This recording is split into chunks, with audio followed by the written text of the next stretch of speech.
اود پہاڑ کے برابر سونا اللہ کی راہ کے اندر صدقہ کرے، اور میرا کوئی صحابی ایک مٹھی جو یا آدھی مٹھی جو اللہ کی راہ کے اندر صدقہ کرے، تمہارا اود پہاڑ کے برابر سونا صدقہ کرنا میرے صحابی کی جو کی مٹھی کے برابر نہیں ہو سکتا۔ اللہ کے حبیب نے ان صحابہ کی یہ عظمت کیوں بیان کی؟ ان کا اتنا مقام کیوں بیان کیا؟ ان کا اتنا بڑا رتبہ کیوں بیان کیا؟ حضور علیہ السلام نگاہ نبوت سے دیکھ رہے کہ ان قریب کچھ ایسے لوگ آئیں گے جو میرے ان یاروں کے بارے میں، میرے صحابہ کے بارے میں اپنی غلیظ اور نجس زبان استعمال کریں گے۔ حضور علیہ السلام نے اپنی مقدس زبان سے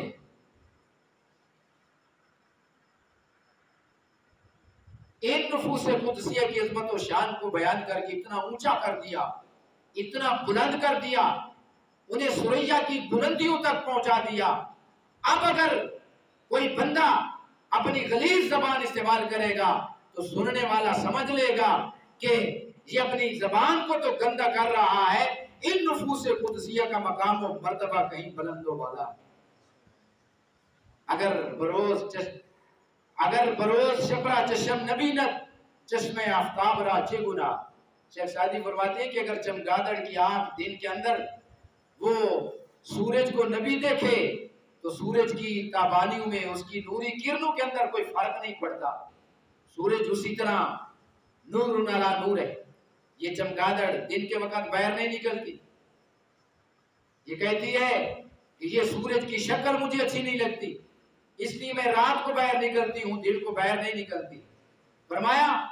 یہ دن کے وقت اگر سورج کی تابانیوں کو نبی دیکھے، اس کی نوری کرنوں کے اوپر کوئی فرق نہیں پڑتا۔ تو گویا یہ صحابہ کے بارے میں اپنی گندی زبان استعمال کرنے والے، اپنی غلیظ زبان استعمال کرنے والے اور ان کی شان پر اعتراض کرنے والے، یہ ایسے ہے جیسے چمگادڑ کی آنکھ۔ اگر یہ چمگادڑیں صحابہ کی شان کے اندر اپنی غلیظ زبان استعمال کرتی رہیں، پھر بھی صحابہ کی شان کے اندر کوئی کمی واقع نہیں ہوگی۔ رب کے حبیب نے جب ان کی شان بلند کی، ان کے مقام کو اتنا عرف اعلیٰ کر دیا کہ اب اگر یہ ان کے بارے میں کچھ کہیں تو ایسے ہے جیسے سورج کی طرف کوئی منہ اٹھا کے سورج کی طرف تھوکے، تو تھوک اس کے اپنے منہ کے اوپر آئے گی، سورج تک اس کی تھوک نہیں جا سکتی۔ اس واسطے حاضرین محترم، ان ذوات قدسیہ کے بارے میں ہمیں اپنا عقیدہ پاک صاف رکھنا چاہیے۔ عام صحابی کی یہ شان ہے۔ سیدنا عثمان غنی رضی اللہ تعالیٰ عنہ کی ذات گرامی تو وہ ہے کہ جن کو ان کی زندگی میں سید عالم صلی اللہ علیہ وسلم نے جنت کی بشارت عطا فرما دی۔ 10 خوش نصیب صحابہ جن کو حضور نے جنت کی بشارت عطا فرمائی۔ ترمذی ابن ماجہ کی حدیث ہے، حضرت عبدالرحمن بن عوف سے روایت ہے، میرے کریم آقا نے فرمایا ابو بکر فی الجنہ، فرمایا ابو بکر جنتی، عمر فی الجنہ، عمر جنتی، عثمان فی الجنہ، عثمان جنتی، علی فی الجنہ، علی بھی جنتی، طلحہ فی الجنہ، طلحہ بھی جنتی، زبیر فی الجنہ، حضرت زبیر بھی جنتی، سعد فی الجنہ، حضرت سعد بن نبی وقاص بھی جنتی، سعید فی الجنہ، حضرت سعید بن زید بھی جنتی، ابو عبیدہ بن الجراح فی الجنہ، ابو عبیدہ بن الجراح بھی جنتی، عبد الرحمن بن عوف فی الجنہ، عبد الرحمن بن عوف بھی جنتی۔ وہ زبان جس کو سب کن کی کنجی کہیں، اس کی نافذ حکومت پہ لاکھوں سلام، جن کے اشارے سے سب کی نجات ہو کے رہی، تیری زبان سے جو نکلی وہ بات ہو کے رہی۔ حضرت ابو سعید خدری رضی اللہ تعالیٰ عنہ سے روایت ہے، فرماتے ہیں کنت مع النبی صلی اللہ علیہ وسلم فی حائط من حیطان المدینہ، حضور علیہ السلام مدینہ کے ایک باغ کے اندر تشریف فرمائے، میں بھی آپ کے ساتھ تھا۔ باغ 4 دیواری کے اندر بند ہے،